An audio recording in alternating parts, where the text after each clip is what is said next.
Salut à tous, bienvenue chez XL, on va se faire un petit derrière l'objectif, là cette fois-ci avec la dernière venue 4 bannés en Black Series, donc une figurine vraiment géniale, avec vraiment superbement représenté, il a vraiment la classe, franchement, comme dans la série finalement, un personnage en plus que j'apprécie plutôt dans la série, très attachant bizarrement, qui fait très très western avec son style, son chapeau, ses deux flingues, ses cartouchières, donc ça donne vraiment quelque chose de très très western. Et du coup voilà, on va se faire plaisir, on se fait plaisir sur ce genre de photos.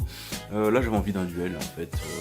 Comme tout le monde le sait, c'est un chasseur de primes, donc j'avais envie de le voir, se la péter un petit peu avec en tournant ses deux flingues.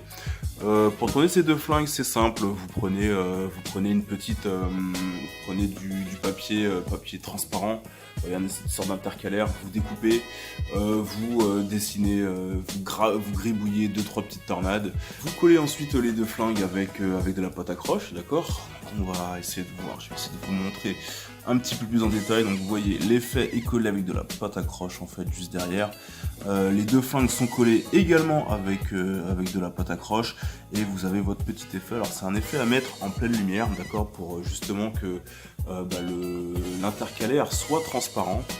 Vous voyez, pour qu'on ne voit plus que les tornades et les flingues qui tournent. Et pour donner voilà cet effet de tournoiement. Mis à part ça, on a également en premier plan la cible qui vient d'éclater. Je sais plus où est-ce que j'ai eu ça. Je l'ai découpé dans un magazine. Je crois que c'est le premier Star Wars en plus qui est sorti. Le premier Star Wars je crois que c'était sur Afra. Ouais, c'était sur Afra avec un cutout qui est découpé tout simplement. Je l'ai découpé, je l'ai recollé ensuite sur un morceau de carton pour que ce soit un petit peu plus épais, pour que ce ne soit pas trop gondolé.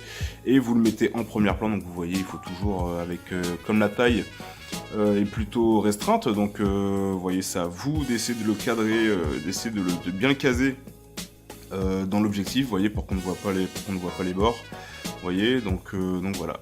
Mis à part ça, l'objectif est vraiment très très bas pour donner cette impression de profondeur. Je me suis quand même fait plaisir sur la profondeur, car là j'ai quasiment mis j'ai rajouté un bureau à mon bureau pour avoir vraiment cet effet de lointain.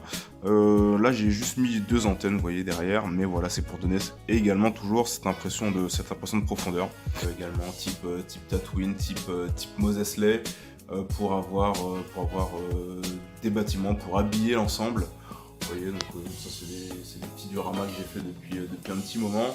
Ce sont des tunnels. Alors celui-là c'est un escalier. Celui-là c'est un escalier.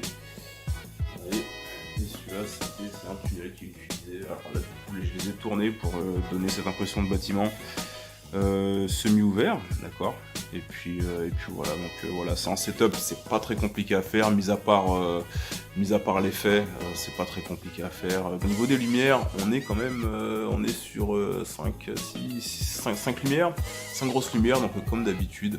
On a, alors j'ai mis 3 lumières derrière, vous voyez, donc vous avez la petite qui est ici, une barre LED, ici pour faire resplendir le mur blanc.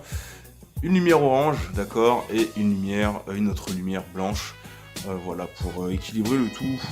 Et enfin, qu'est-ce qu'il y a d'autre? Ah oui, un petit portable avec une petite lumière douce pour avoir un éclairage un petit peu plus doux sur 4 bannets. Voilà, c'était tout. Allez, je vous dis à plus tard. Ciao.